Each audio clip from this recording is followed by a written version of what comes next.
Assalamu alaikum students, how are you all? Welcome back to the mathematics class. Okay, so the units we had done are sets, then matrices and elimination. We are starting our chapter system of real numbers, exponents and radicals. This chapter contains three different topics: real numbers, then exponents and radicals, right? So first let's talk about what are real numbers. Okay, for the concept of real number, the use of number line is the easiest thing. Okay, students, we know that the number line consists of positive numbers and negative numbers with the central point 0, which is known as origin, right? So we can say that all numbers that can be represented in the number line are known as real numbers. Let's take some example. Here I pick -2. -2 is the real number. It doesn't matter either it is negative or positive. Similarly, consider 0.5, which lie between 0 and 1, right here, some position. So 0.5 is a decimal, but it is also the part of real number. Under root 2 contains 1.414, and the sign of continuity represents that it is the non-terminating number, right? Unstoppable, मतलब इसमें जो decimal places हैं वो continued form में हैं, इनके आगे भी नंबर्स मौजूद हैं. तो जो नॉन टर्मिनेटिंग नंबर्स होते हैं ये भी नंबर लाइंस में एग्जिस्ट करते हैं. It is 1.4, so it will exist somewhere between 1 and 2, right? So all the numbers that can be represented through the number line are known as real numbers. Clear? Okay, now what are the two basic types of real numbers? So for this we will see the different categories of decimals, terminating decimals. Okay, terminating means stoppable. Let's see this number. This is 0.375, right? And after the 3 decimal places the number is stopped, terminated. So it is known as terminating decimal, right? Okay, now non-terminating recurring decimal. By means of non-terminating, it is the number is in the continuity form, that is it is not stopped here, we have some more digits after this 6 as well, right? And recurring means the decimal places repeating, just like here is 6, here is also 6. तो जो मेरे decimal places हैं उनमें जो numbers हैं वो repetition में है, तो इसलिए हम इनको रिकरिंग डेसिमल्स भी कह रहे हैं, मतलब कि वो बार बार अकर हो रहे हैं, एग्जिस्ट कर रहे हैं, right? So this is non terminating recurring decimal category. And third one is non-terminating non-recurring decimals. Non-terminating means they are in the continuity form, unstoppable, and non-recurring means their decimal part, their decimal places are not repeating. मतलब अगर यहाँ 4 है तो इधर 1 हो गया, then again we have 4, but after the 4 we will not observe this same pattern, right? So they are non-recurring. Now how these decimals are classified? These decimals are classified these two parts as rational numbers, terminating decimals, and non-terminating recurring decimal, right? And this third type is categorized as irrational numbers, and the combination of rational and irrational numbers make real numbers. Clear, students? So these are the two basic types of real numbers. And in rational numbers we have our whole numbers, natural numbers, integers. All those categories are basically the subcategories of rational numbers. Clear? So this is your register work. You have to note down the definition for real numbers and make this graph, right?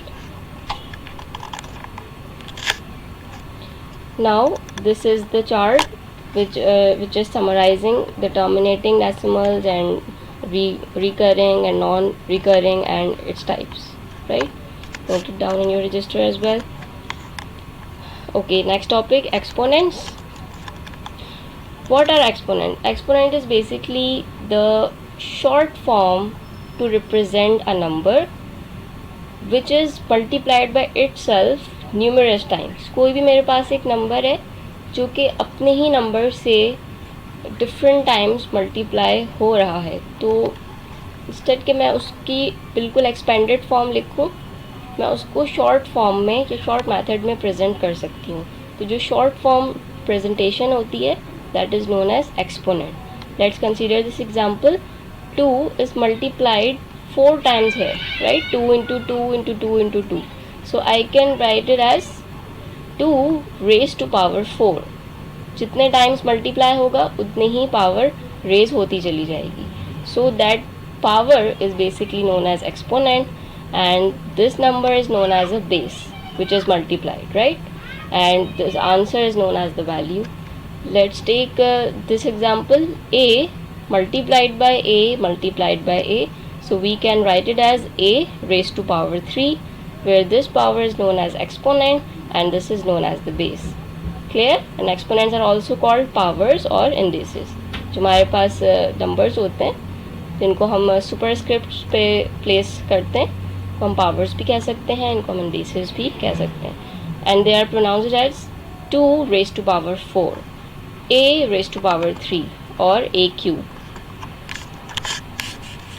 Okay, here are some laws of exponents. Number 1, product law. Okay, there are 2 cases in the product law. When the bases are same and powers are different, so powers can be added.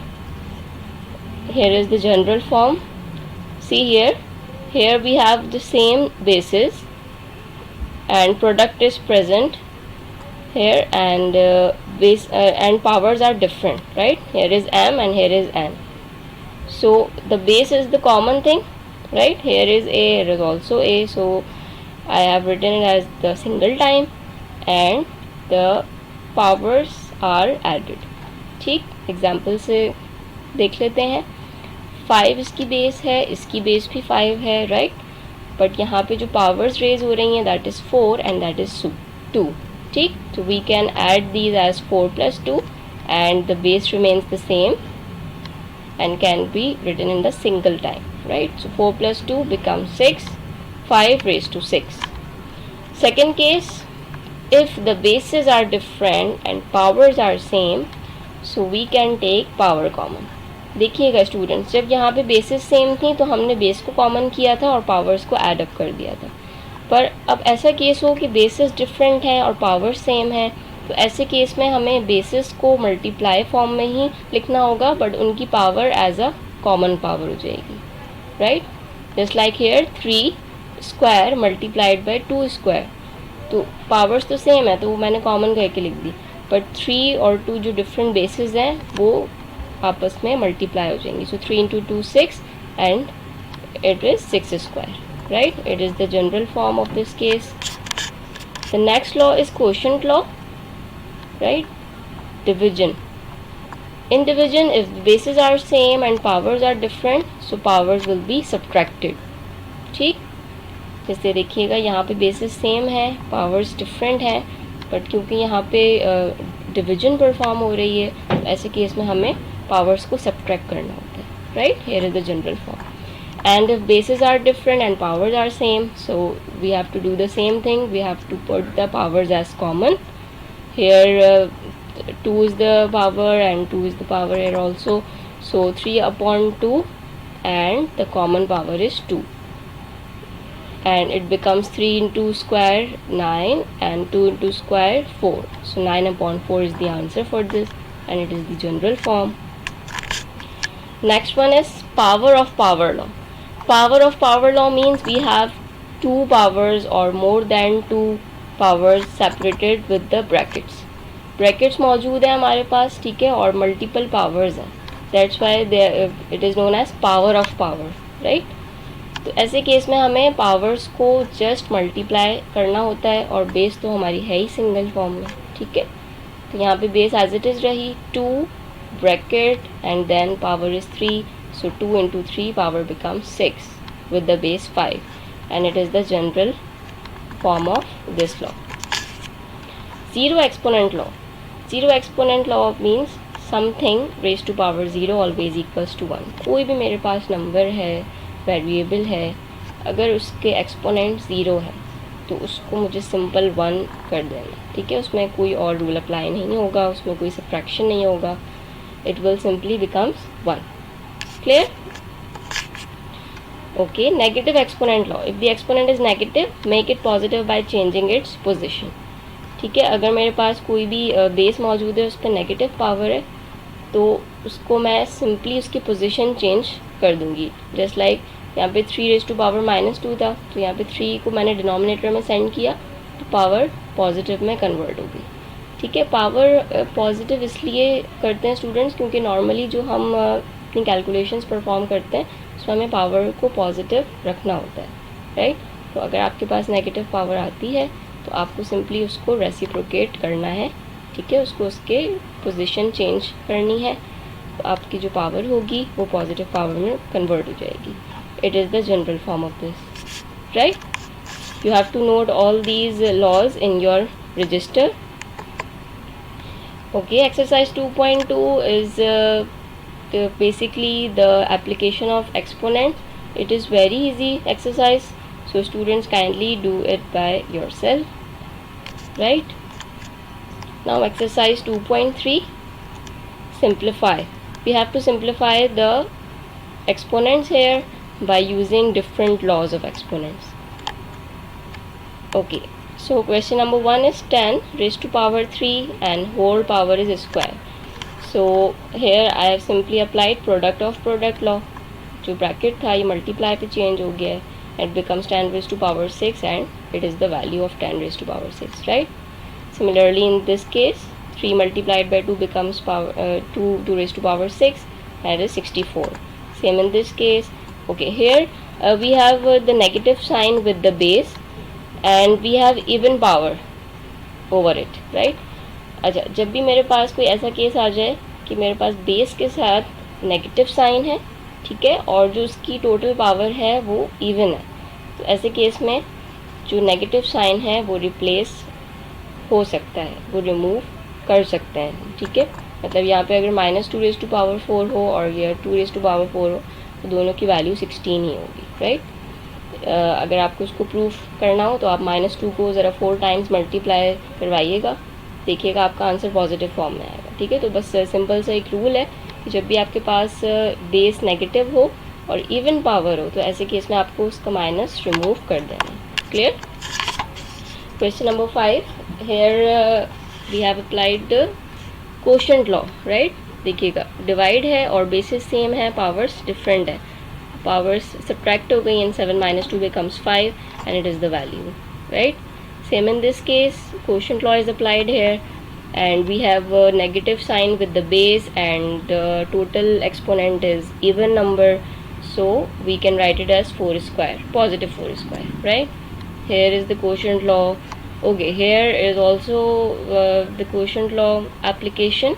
8/4 can be reduced to 2, right. 4 1s are 4, 4 2s are 8, and here a cube and in the denominator a raised to power 1, so 3 - 1 becomes a square and b5, here b is 1, so 5 - 1 becomes b4. जहाँ जहाँ basis same थे उनकी powers को आपस में simplify कर दिया, और जो नंबर्स थे अगर वो रिड्यूस हो सकते हैं तो करना होगा रिड्यूस, अगर नहीं हो सकते तो वो एज इट इज़ रह जाएंगे. Clear? Question number 9. Okay, here 3 and 21 can be simplified. 3 1s are 3, 3 7s are 21, and here is the minus sign, so place it here. X taken as common and power becomes subtracted because of the division. Here becomes 9 - 5 and the total answer is this. Same in the case of part 10, m plus n raised to power 7 upon m plus n raised to power 6. ठीक है, इन दोनों की basis पूरे same है, ये पूरा यहाँ पे m प्लस n पूरा बेस है आपके पास, इधर p प्लस q यहाँ पे कंप्लीट बेस है, राइट. तो जिनके बेसिस सेम थे उनकी पावर्स को सिंपली सब्ट्रैक्ट किया because of the division, right. अब अच्छा यहाँ पे 4 और 20 रिड्यूस हो गया 5 में, और दोनों साइड्स पे माइनस मौजूद था तो वो सिंप्लीफाई हो गए सिंपली, ठीक है।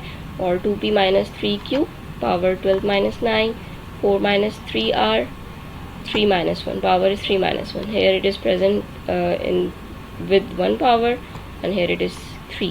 So 3 minus 1 becomes 2, right? Okay. Exercise 2.4, simplification. Question number 1, 3 upon 12 whole power is 6. Okay, so 3 upon 12 can be reduced to 1 upon 4, like 3 ones are 3, 3 fours are 12, right? तो अगर हमारे पास बेस सिंप्लीफाई हो सकती है, जैसे अगर फ्रैक्शनल बेस मौजूद है, ठीक है, और वो सिंप्लीफाई हो सकती है, तो हम पहले ही उसको रिड्यूस कर देंगे और रिड्यूस करने के बाद उनकी पावर को एक्सपेंड करेंगे। क्लियर? अच्छा, एक मेथड था कि अगर मैं इसको डायरेक्ट कर देती पावर से एक्सपेंड, जैसे 3 रेज़ टू पावर 6 और 12 रेज़ टू पावर 6, होता ये कि फिर मेरा जो आंसर है वो थोड़ा लेंदी फॉर्मेट पर आता। फिर उस लेंदी फॉर्मेट को भी जब मैं सिंप्लीफाई करती तो फाइनल आंसर मेरे पास इसी अरेंजमेंट में आता।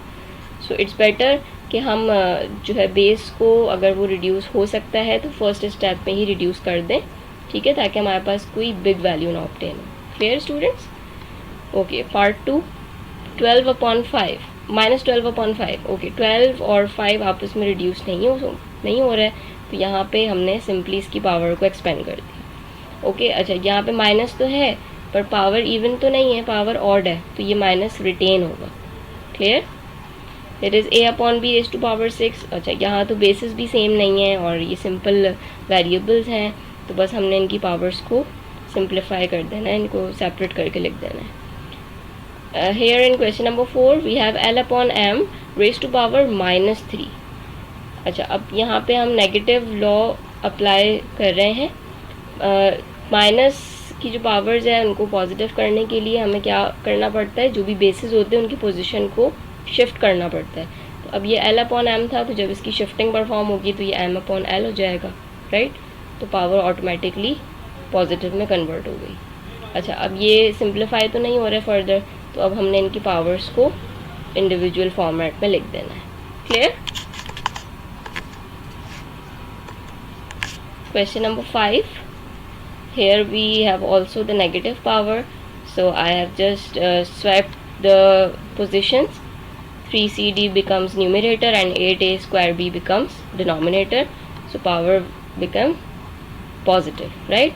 And then 3 upon 8 cannot be simplified, so I have just expanded the whole power, that is 3 square c square d square, and in the denominator it becomes 8 square a। अच्छा, a की अपनी power b square थी और इसकी यहाँ पे भी square है, so it becomes 2 into 2, right, and b square.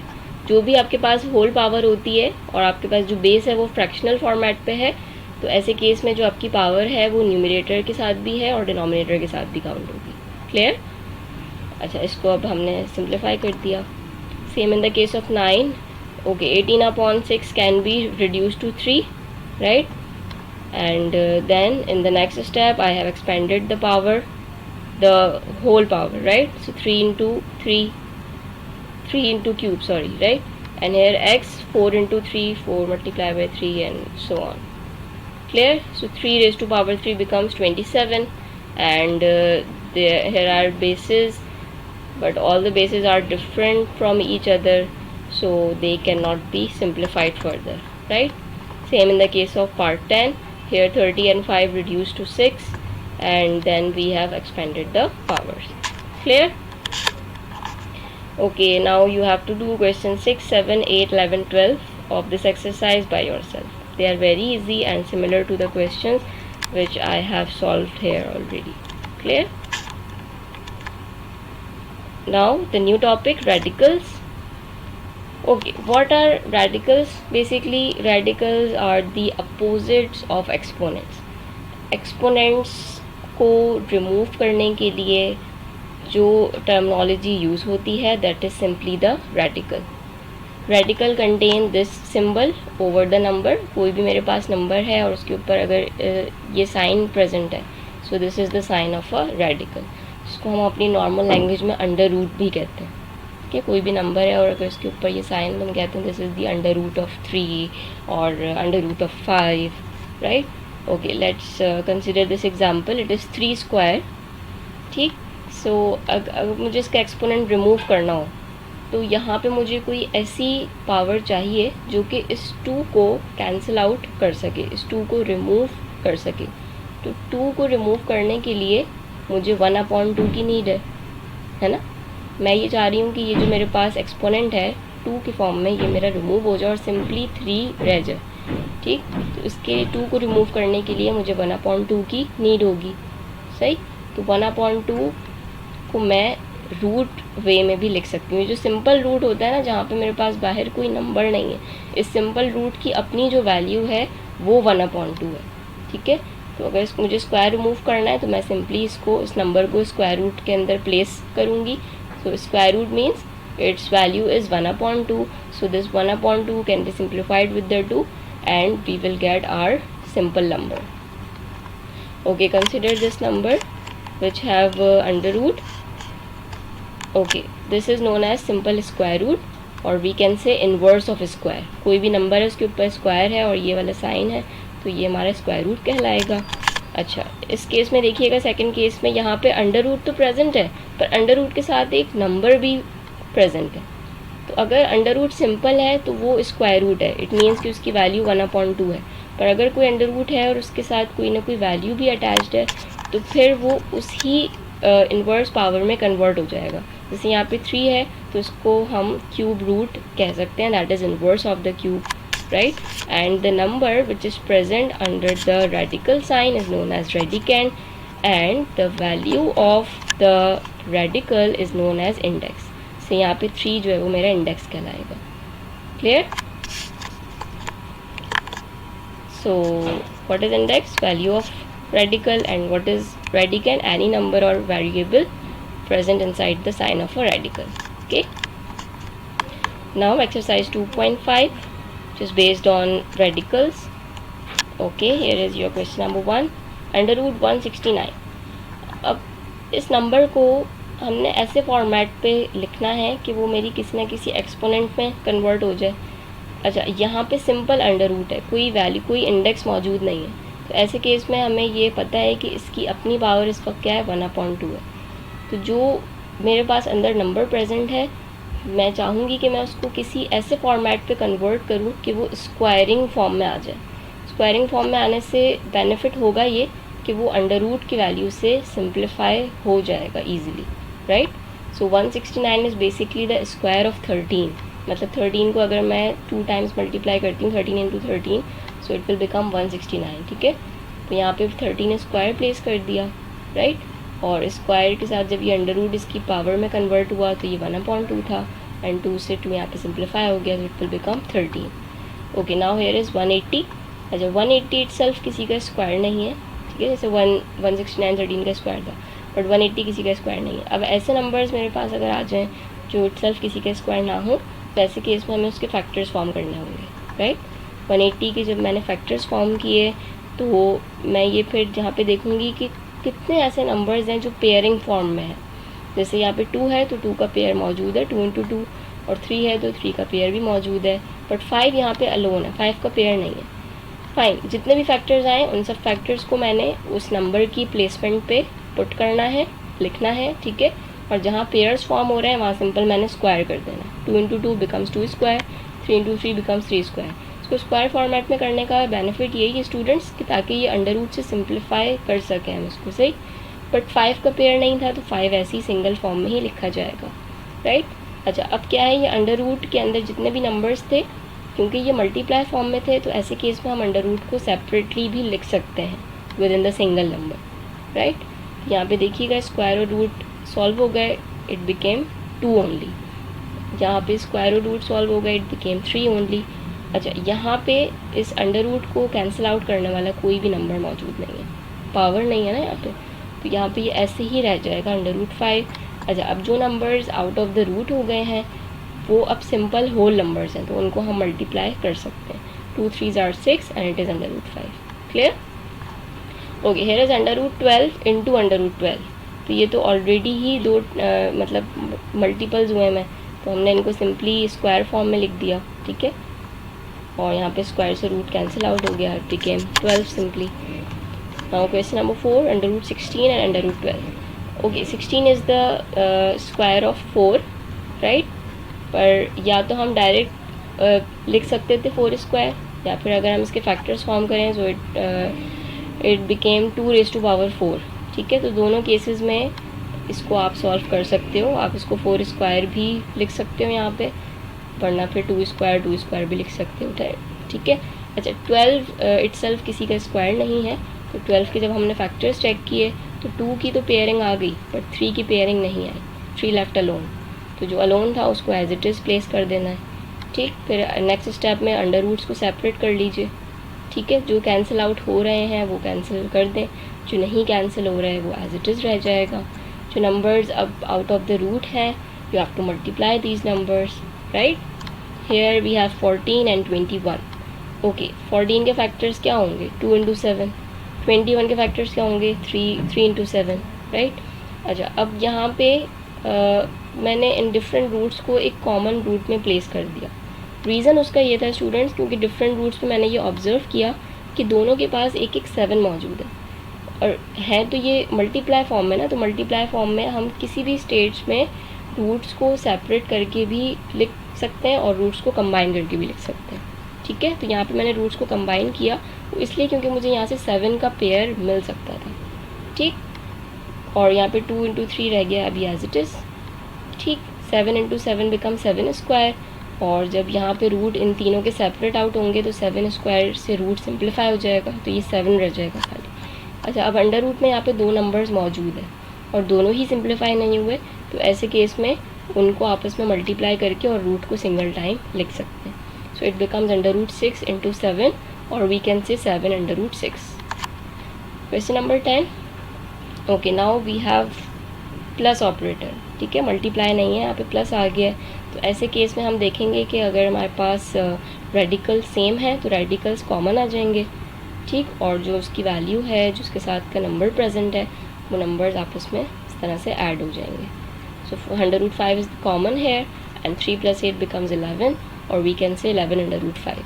Same in the case of question number 11, we have subtraction and we have the same radical, so radical became common and 5 minus 2 became 3, so it is 3 under root 8. Same in the case of question number 12. Clear? Now the question you have to do by yourself are question 6, 7, 8, 9. Okay, moving towards exercise 2.6. It is also based on the concept of radicals, radicand index. Question number 1 is very easy. Here are some radicals and you have to separate out the radicands and index. Radicand कौन से number को कहते हैं? जो कि under root के अंदर मौजूद होता है, और जो अंडर रूट की वैल्यू होती है वो इंडेक्स कहलाती है. तो यहाँ पे सिंपली अपने इंडेक्स को रेडिकेंड्स को सेपरेट करना है. 2 पार्ट्स बता दिए मैंने आपको करके, रिमेनिंग आप कर लीजिएगा. Now question number 6 of exercise 2.6. Here we have under root but with the index 3. यहाँ पे 3 भी मौजूद है, तो 3 इसका इंडेक्स है, इट मीन्स कि 1/3 बनेगी ये पावर. ठीक है, और जो रेडिकेंड है दैट इज़ 27. सो 27 can be factorize into 3 into 3 into 3. अच्छा, अब क्योंकि यहाँ पे देखें ये 1/3 बनाएगा, अगर मतलब इसको अंडर रूट से मैं प्लेस करूँ, पावर पे शिफ्ट करूँ, तो ये 1/3 बनाएगा. तो अब मेरी कोशिश होगी कि मैं रेडिकेंड को किसी ऐसे फॉर्म में लाऊँ कि मेरे पास क्यूब आ जाए. ठीक है, पावर 3 आ जाए, ताकि पावर 3 सिंप्लीफाई हो सके, राइट. तो यहाँ पे देखिएगा 3 इंटू 3 हुआ, अब ये पावर 1/3 में कन्वर्ट हो गई, तो ये सिंप्लीफाई हो सकता है. Okay, now here we have index 4 and the radicand 625. 625 को जो फैक्टराइज किया, सो वी हैव 5 4 टाइम्स. ठीक है, 5 into 5 into 5 into 5, it became 5⁴. ये 1/4 में कन्वर्ट हो गया है जो आपका इंडेक्स था, तो it became simply 5. Now question number 8. Here we have the index 8 and radicand a raised to power 8 and b raised to power 8. Again वही वाली बात कि भाई रेडिकल्स में जब नंबर्स मेरे पास मल्टीप्लाई फॉर्म में हैं और रूट को मैं फिर सेपरेट आउट कर सकती हूँ उसके इंडेक्स के रिस्पेक्ट से, ठीक है। सो इट इज़ बेसिकली कि ये जो इंडेक्स है ये a⁻8 के साथ भी है और ये जो इंडेक्स है ये b⁻8 के साथ भी है। तो मैंने इस कंबाइंड रेडिकल को सेपरेट फॉर्म में लिख दिया, इसलिए लिखा है स्टूडेंट्स ताकि कैंसिल आउट करने में आसानी हो जाए। क्लियर? यहाँ पे देखिएगा 8 और 1/8 सिंप्लीफाई हो गए and a into b becomes ab, right? Here we have the simple radical which means it is the square root, ठीक। तो अच्छा यहाँ पे स्क्वायर भी प्रेजेंट है तो सिंपली बस ये 1/2 से कैंसिल आउट हो गया स्क्वायर रूट से, ठीक है। तो it became 5/7। Okay, here we have the index p and whole power is p। अच्छा, इंडेक्स p होने का मतलब ये है कि इसकी पावर 1/p है, सही है, और जो होल पावर है वो p है। तो 1/p से p पावर कैंसिल आउट हो गई तो रेडिकेंड मेरा सिंप्लीफाई होकर mn हो गया। Question number 11, here we have index 3 and radicand 81/125। अब हम इन दोनों के फैक्टर्स फॉर्म करेंगे और कोशिश करेंगे कि ये 3 की फॉर्म में ऑब्टेन हो, मतलब क्यूब की फॉर्म में ऑब्टेन हो ताकि 1/3 से सिंप्लीफाई हो सके। पर जब 81 को फैक्टराइज किया तो यहाँ पे 4 टाइम्स ऑब्टेन हो रहे हैं 3। तो अब इट्स फाइन, अब 4 टाइम्स है तो 4 टाइम्स ही लिखना पड़ेगा। बट जब 125 के फैक्टर्स किए तो यहाँ पे 5 पावर क्यूब आ रहा है, 5 3 टाइम्स ही आ रहा है, ठीक है। अच्छा, सेकेंड स्टेप पे मैंने ये किया कि इस इंडेक्स को न्यूमरेटर के साथ भी सेपरेट कर दिया और डिनोमिनेटर के साथ भी सेपरेट कर दिया, और जो 3 मेरे पास क्यूब बना रहे थे उनको मैंने क्यूब फॉर्मेट पे लिख दिया। क्यों लिखा क्यूब फॉर्मेट पे? ताकि वो नेक्स्ट स्टेप में अंडर रूट से कैंसिल आउट हो सके, अंडर रूट 3 से, राइट। अच्छा, इसके साथ अच्छा जब मैंने ये इन 3 को अरेंज कर दिया तो यहाँ पे एक जो सिंगल 3 रह गया वो एज इट इज़ रहेगा।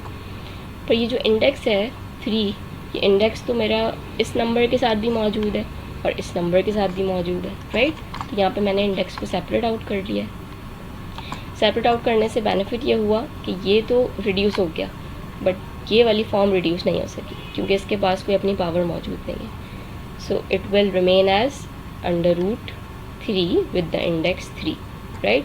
अच्छा, डिनोमिनेटर पे भी 5 क्यूब था और इसकी अपनी पावर भी 1/3 है तो ये भी सिंप्लीफाई हो गए। तो 3/5 तो सिंप्लीफाई हो गया बट ये नंबर मेरे पास सिंप्लीफाई नहीं हुआ, तो ये एज इट इज़ आंसर में प्लेस हो जाएगा। Clear? Question number 12, here we have the different indexes, index n and index m, but we have the basis same. दोनों पे क्यू है तो हमने फर्स्ट स्टेप में क्या किया कि इनको इनके जो इंडेक्स थे उनको पावर्स में कन्वर्ट कर दिया, that is 1/n and 1/m। अच्छा, अब बेसिस सेम है और डिवाइड है तो basically we have to apply the quotient law, so power become subtracted, ठीक है। Basis are same, powers will be subtracted in the quotient law. अच्छा, अब यहाँ पे ये फ्रैक्शनल फॉर्मेट पे है पावर, तो फ्रैक्शनल फॉर्मेट पे जो मेरे पास कोई भी नंबर होते हैं या पावर्स होती हैं तो उनको सिंप्लीफाई करने के लिए, उनको सिंगल फ्रैक्शन में लाने के लिए मुझे एलसीएम मेथड यूज़ करना पड़ता है। In LCM method we have to multiply the denominators, that is n into m becomes nm, so nm is basically the LCM है, ठीक है। जो भी डिनोमिनेटर्स में नंबर प्रेजेंट है उनको लिख दीजिए। Next step is you have to multiply the individual terms by your LCM.